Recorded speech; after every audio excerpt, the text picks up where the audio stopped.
Yeah.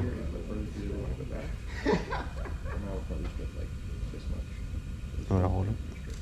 We need the rest of that wire because we're gonna have to do another little area, probably about the same. On the other side, yeah. Yep. So I would Well, two say sections. to about here, and Yeah, then put the resistor. cut that off, and then the resistor is gonna be.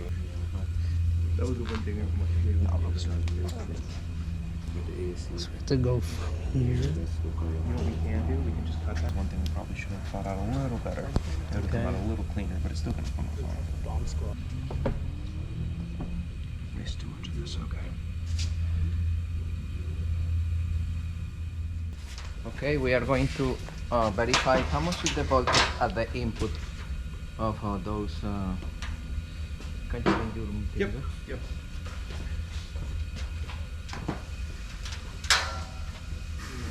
Got clips, clamps.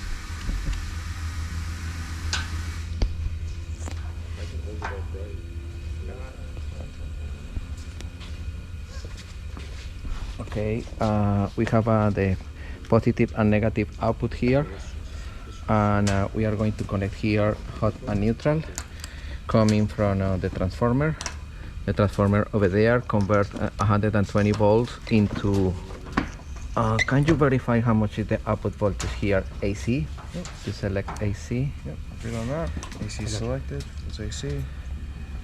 Where are we at?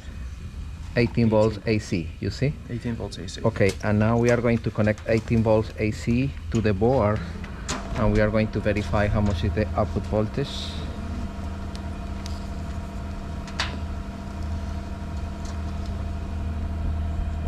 Okay, look, 15 volts DC. 15 volts DC. 15.28.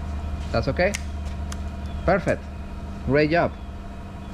Awesome. You convert 120 into 15 volt DC. This is a perfect charger because the charger for a 12 volts should be 14.715. No? Cool. That's great. Okay, we are going to check the board of Justin Here, let's see this. and Adrian. Because mine goes to 850. So Okay, give us 15.29 DC. There you go, no smoke. That's perfect. No smoke. Yeah, but it's stuck on Celsius. Good soldering. Congratulations. Great job. All right, disconnect. Yeah, that's hot. Yeah. Disconnect the power. All right, good job.